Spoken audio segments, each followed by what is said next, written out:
बिस्मिल्लाहिर्रहमानिर्रहीम। अस्सलाम वालेकुम। आप देख रहे हैं DDP एनालिटिका। पिछले कुछ दिनों से ये ख़बरें आ रही थीं और अफवाहें थीं कि काफ लीग, मुस्लिम लीग काफ, वो PTI में ज़म होना चाहती है और दोनों तरफ से गालिबन इस बात पे लीडरशिप का कम से कम कुछ इत्तफाक़ राय नज़र आता है।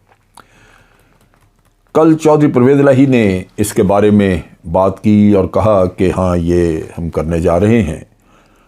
चुनांचे उसके नतीजे में चौधरी शुजात हुसैन, जो कि काफ लीग के सदर हैं, उन्होंने एक शो कॉज नोटिस भी परवेज़ इलाही को भेज दिया और बाकी भी मुनिस इलाही वगैरह दूसरे भी जो इनके हैं साथी, उनको भी भिजवाया और उनकी बुनियादी मेंबरशिप जो है उसको सस्पेंड कर दिया है उस वक्त तक जब तक कि ये शो कॉज के जो नोटिस है उसका जवाब न मिल जाए।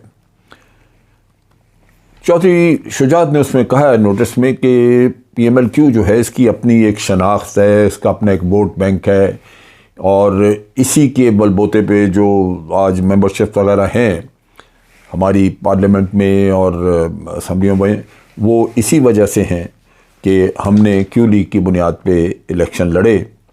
लिहाजा ये जो आप मिलने ये सिलसिला कर रहे हैं ज़म करने का, ये हमारे आइन के ख़िलाफ़ है और वोटर्स का ट्रस्ट जो है वो इस पे डैमेज होगा। फिर ये भी कहा कि अगर आपने ज्वाइन करना ही है तो बजाय इसके कि पार्टी यूँ ज़म करें, आपका हक़ है, आप करना चाहते हैं, जाना चाहते हैं PTI में जाएं, लेकिन आप इंडिविजुअली अपनी सीटों से, अपनी पोजीशनों से इस्तीफ़े दे दें और उसके बाद फिर आप आज़ाद हैं, जिधर जी चाहे आप चले जाएं।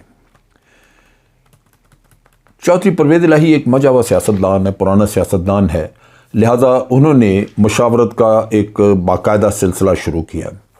अभी उन्होंने पार्लियामेंट्री पार्टी के सारे जितने भी उनके रुकन हैं उनको इकट्ठा किया, वो तमाम मौजूद थे, नेशनल असम्बली के भी और प्रोविंशियल असम्बली के लोग, और उनसे मशावरत की। उन्होंने कुछ अपनी तजावीज़ भी दी। उसके अलावा उन्होंने चौधरी परवेज़ इलाही पे पूरा एतमाद किया और उन्होंने कहा कि हम आप पे एतमाद करते हैं, आप फ़ैसला करें। लेकिन ये मशावरत का सिलसिला जो है ये यहाँ रुका नहीं। मोस्ट प्रॉबली इन्हीं के अपने जो ये रुकन हैं इन्होंने तजावीज़ दी होंगी, उसमें उन्होंने ये कहा कि ये आइडिया तो बुरा नहीं है कि हम ज़म करें उसमें, लेकिन हमें मशावरत को आगे बढ़ाना चाहिए। चुनाचे ये ज़िली सतह पे भी लोगों के साथ जो ज़िली सदूर हैं उनसे मशावरत वगैरह की जाएगी।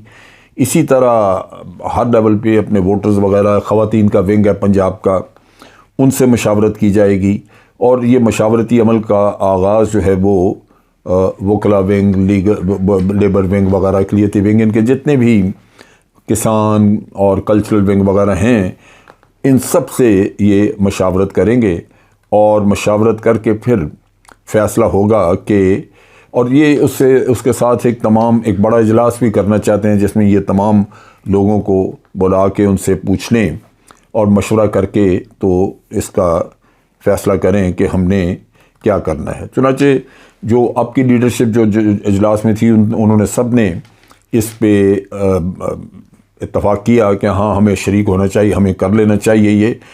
और मैं समझता हूँ कि इसमें बहुत बड़ा जो रोल है वो मुनिस इलाही का है। मुनिस इलाही पहले दिन से ही PTI की जो कारकर्दगी है, उनकी मकबूलियत, उनके तौर तरीके, उनसे वो मुतासर था, इमरान खान से भी मुतासर था। चुनांचे यहाँ उन्होंने ज़िक्र भी किया चौधरी परवेज़ इलाही ने, एक जगह पे, कि मुनिस इलाही बड़े शद्दोमत से ये इस चीज़ को प्रमोट कर रहे हैं कि हमें मिल जाना चाहिए।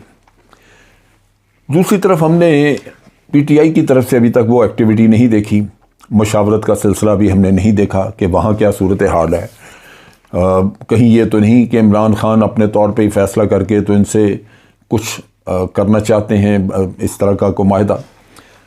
बात यह है कि इन चीज़ों में कुछ फ़वाइद भी होते हैं और कुछ नुकसानात भी। फ़ायदा तो ये है कि एक पार्टी बन जाना, सो दूसरी पार्टी की स्ट्रेंथ थोड़ी बहुत जितनी भी है वो उसमें शामिल होगी اور آپ ایک مضبوط پارٹی بن جائیں گے. اس میں پرانے سیاستدان آپ کے وہ بھی آ جائیں گے اور اس طرح فیصلہ سازی جو ہے وہ بھی ایک یونیفائڈ قسم کی ہوگی. ورنہ ہر دفعہ کیو لیگ اپنی جگہ پہ ایک فیصلہ کرتی ہے, پی ٹی آئی اپنی جگہ پہ ایک فیصلہ کرتی ہے, پھر دونوں مشاورت کرتے ہیں, پھر فیصلے کو قریب لانے کی کوشش کی جاتی ہے. یہ اکٹھے ہو جاتے ہیں تو فیصلہ ایک ہی جگہ پہ ہوگا. اور جس طرح پی ڈی ایم میں 13 جماعتیں شامل ہیں, ان کا مقابلہ کرنے کے لیے تو یہاں چاہیے کہ عمران خان کی یا پی ٹی آئی کی اسٹرینتھ جو ہے وہ کسی نہ کسی طرح بڑھنی چاہیے تاکہ وہ زیادہ مضبوطی سے مقابلہ کر سکیں. لیکن ان چیزوں کے علاوہ بعض اس میں پرابلمز ہیں, بعض مسائل ہیں. سب سے بڑا مسئلہ تو آئیڈیالوجی کا ہے. جو کلچر ہے جو عمران خان پروموٹ کرتا رہے اپنی پارٹی میں کلچر, اس پہ پوری طرح عمل ہوا یا نہیں ہوا, لیکن کم از کم ایک مینیفیسٹو موجود تھا اور کلچر ایک موجود تھا. کیو لیگ کا وہ نہیں ہے. کیو لیگ میں ٹھیک ہے پرانے سیاستدان ہیں, لیکن ان کا مزاج یہ ہے کہ انہوں نے ہمیشہ ڈکٹیٹرز کو سپورٹ کیا ہے, ہمیشہ انہوں نے اسٹیبلشمنٹ کے نیچے رہ کے ان سے ہدایات لے کے تو سیاست کی ہے. چنانچہ ان کو عادت ہے اس قسم کی چیزوں کی جو کہ میں نہیں سمجھتا کہ پی ٹی آئی میں یہ کی جا سکتی ہیں یا ہوتی رہی ہیں. اب آگے ہوگا کیا؟ پہلی بات تو یہ کہ پی ٹی آئی کے اپنے لوگوں میں اس چیز کا ایک ری ایکشن ہوگا, کیونکہ ہر آدمی جو پی ٹی آئی میں موجود اور پہلے دن سے کھڑا ہے عمران خان کے ساتھ, وہ ایک پولیٹیکل حیثیت بنا کے بیٹھا ہوا ہے. ایک سیکٹری جنرل ہے, کوئی اور. اب جب آپ ان کو ضم کریں گے تو یہ اس میں بڑے بڑے سینئر سیاستدان جو آ جائیں گے, باوجود اس کے کہ ان کی اپنی حیثیت, پولیٹیکل حیثیت پی ٹی آئی کی حیثیت کے مقابلے میں بہت کم ہے, لیکن وہ اپنی پوزیشن کے نقطہ نگاہ سے ہو سکتا ہے کہ مطالبہ کریں کہ جی مجھے پارٹی میں یہ پوزیشن دیں, مجھے یہ دیں, تاکہ ہمیں بھی کچھ اس کا فائدہ ہو کہ ہم ایک ڈیسیژن میکنگ پروسیس میں موجود ہیں. سو وہ پارٹی کے لیے بہت بڑا مسئلہ بن سکتا ہے. پارٹی کے اپنے اسٹالورٹس جو ہیں وہ بدل ہو سکتے ہیں کہ پارٹی کو چلا کے یہاں تک مشکل وقت میں گزار کے وہ آئے, تکلیف دہ اور دکھ کا وقت انہوں نے اٹھایا, اور اب یہ پارٹی شریک ہو کے تو یہ اس میں سے بڑا حصہ لے جائے یا اس میں سے اچھی امپورٹنٹ اس کی جو اپوائنٹمنٹس ہے وہ مانگے.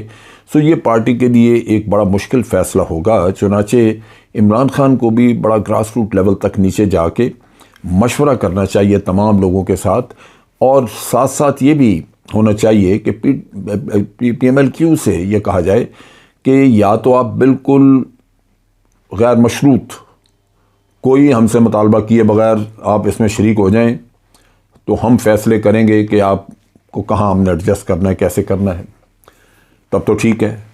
لیکن اگر پی ایم ایل کیو یہ چیز نہیں مانتی تو پھر ان سے پہلے پوچھا جائے کہ ضم کرنا بات کی بات, پہلے آپ بتائیں کہ آپ کی توقعات کیا ہیں, شرائط کیا ہیں, تاکہ اس پہ بحث مباحثہ بات پارٹی کے اندر ہو.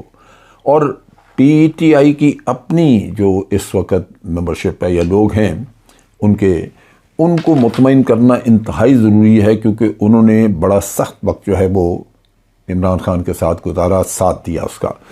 آپ ان کو کسی بھی صورت میں اگنور نہیں کر سکتے. اگر ان کو اگنور کر کے آپ کسی اور کو oblige کریں گے تو پارٹی میں بہت برا اس کا امپیکٹ ہوگا, اور لوگ اس کو پازیٹیولی نہیں دیکھیں گے, اس کو اسٹرینتھ نہیں سمجھیں گے, بلکہ سمجھیں گے کہ ان کا حق مارا گیا ہے. یہ ایک چیز ہے. دوسری بات جو دو نکات اور ہیں میرے ذہن میں, وہ یہ ہے کہ عمران خان نے جس چیز کے خلاف جنگ کی, جو اس کا جہاد کرنے کا جو مقصد تھا, جو وہ یہ کہتا تھا کہ میں یہ کروں گا, وہ دونوں بیماریاں جن کے خلاف وہ جنگ لڑا تھا وہ دونوں پی ایم ایل کیو میں موجود ہیں. پہلی چیز کہ یہ موروثی سیاست ہے ان کی, یہ خاندان کا ہولڈ ہے اور خاندان سے ہٹ کے یہ کہیں پارٹی جاتی نہیں. لہٰذا یہ ہوگا کہ یہ یہاں بھی آ کے تو خاندان اپنے لوگوں کو پروموٹ کرے گا. ایک پارٹی میں بھی شامل ہو کے تو رہے گا کہ اگر چودھری پرویز الہی, مونس الہی وغیرہ یہ ہیں تو یہ گروپ کی شکل میں ہی رہیں گے. ان کی پالیسی وہی رہے, کیونکہ انہوں نے ایک دوسرے کو سپورٹ کرنا ہے, فیملی انٹرسٹ ہیں, یہ ایک دوسرے کے خلاف کبھی نہیں جائیں گے. سو کیا آپ موروثی سیاست کا ایک بڑا پورشن اپنے اندر لے سکتے ہیں؟ آپ نے पहले ही मौरूसी सियासत का एक नतीजा देखा, जहां मुल्तान में शाह महमूद कुरैशी की बेटी को आपने टिकट दी और आपने देखा कि उसका रिएक्शन बड़ा बुरा आया। दूसरी चीज़ है कि PMLQ में जो चौधरी बरादरान हैं, चौधरी आगे मुनसिलाई वगैरह लोग, इन पे करप्शन के केसेस हैं, और ये यहाँ पे पाकिस्तान में करप्शन पे सज़ा तो किसी को भी नहीं हुई और ना होगी, लेकिन ये कहना कि इन्होंने करप्शन नहीं की, ये मैं समझता हूँ कि बड़ा मुश्किल है, और ये करप्शन जो है वो करते रहे। अब क्या इनके ऊपर जब केसेस आएंगे, क्योंकि उनको तो आदत हो, तो उनका तो साल से ये सिलसिला इसी तरह चल रहा है। कर्ज़े लिए थे इन्होंने, बैंकों के कर्ज़े इसी तरह माफ़ करवाए, इन्होंने बहुत कुछ किया। अब जब ये पहले ही PTI में ऐसे लोग मौजूद हैं जो ये काम करते रहे, और उनके बास के चेहरे, जैसे आपने देखा कि जहांगीर तरीन वगैरह ये लोग सामने आए, तो पार्टी को बड़ी मुश्किलात का सामना हुआ। उनकी अपनी एक सपोर्ट बेस होता है। जहांगीर तरीन का जब करप्शन का केस अदालत में गया तो 40 लोग PTI के अपने उसके साथ शामिल हो गए, और उन्होंने पार्टी के अंदर एक इख्तलाफ और मसला खड़ा करना शुरू कर दिया। तो यहाँ पे इमरान खान को ये देखना होगा कि क्या ये करप्शन ज़्यादा लोगों को साथ वो लेके चल सकेंगे। उससे क्या पार्टी का अपना कल्चर तो नहीं बदल जाएगा कि फिर पार्टी में इसी तरह करप्शन शुरू हो जाए जिस तरह PMLN और दूसरी जगहों पे है। तो ये एक फ़ैसला, मुश्किल फ़ैसला है, लेकिन इसको हैंडल करने के लिए मैं समझता हूँ कि एक डायरेक्टिव इमरान खान की तरफ से इनको खुसूसी तौर पे, चौधरी बरादरान को और सबको, बाकी भी पार्टी के लोगों को देखें। हमारा मंशूर ये है कि हमने जंग लड़नी है करप्शन के ख़िलाफ़, माफियाज़ के ख़िलाफ़, लिहाजा उसमें कोई पार्टी का आदमी ये तवक्को ना करे कि अगर उसने कोई करप्शन किया तो मैं उसको बख्श दूंगा, उसके ख़िलाफ़ भी उसी तरह एक्शन होगा, वरना हमारी कोई क्रेडिबिलिटी नहीं रहेगी कौम के अंदर, इस मुल्क के अंदर। ये चीज़ हुई है। जैसे ही जहांगीर तरीन के ख़िलाफ़ केस चला, वो खिलाफ़ हो गया, और बाकी के भी कई जो खाऊ पीऊ थे उनको परेशानी हुई कि अब वो भी पकड़े जाएंगे। अलीम खान के ऊपर नैब का केस आया तो अलीम खान खिलाफ़ हो गया। जो भी शख्स ये करेगा उसको वो लाजमन, जिसके भी खिलाफ ही एक्शन करेंगे, वो आपके सामने खड़ा हो जाएगा और पार्टी की मुखालफत में वो दूसरों का साथ देगा। तो ये बड़ा ज़रूरी है कि पहले से ही ये चीज़ें एब्सोल्युटली क्लियर हो जानी चाहिए कि अपने मुकदमात वगैरह लड़ना ये आपका काम है, जाके उनको क्लियर करें। करप्शन के मामले में अगर कोई ऐसी चीज़ नोटिस में आई, वो हम उसकी ज़िम्मेदारी नहीं लेते, वो बर्दाश्त नहीं होगी। उसका जो भी एक्शन कानून बताएगा वो आपको ख़िलाफ़ किया जाएगा। ये बड़ा ज़रूरी है। पार्टी का कल्चर करप्शन फ्री बनाना आपकी क्रेडिबिलिटी को बढ़ाएगा और आवाम में आपकी पजीराई बढ़ेगी। अगर आप ये नहीं करेंगे तो लाजमन इस पार्टी में और PMLN या पीपल्स पार्टी वगैरह में आवाम के लिए कोई फ़र्क नहीं होगा। वो यही महसूस करेंगे कि ये नाम बदल के दूसरा लूटमार का टोला हमारे ऊपर मुसल्लत हो गया है। तो इससे मैं समझता हूँ कि बड़ा ज़रूरी है इस वक्त के ऊपर ये साथ साथ ये मामलात हल करते जाएं, ताकि आइंदा हुकूमत चलाने में आपको दुश्वारी न हो। अब तक के लिए इतना ही। अफवाज पाकिस्तान जिंदाबाद, पाकिस्तान पाइंदाबाद।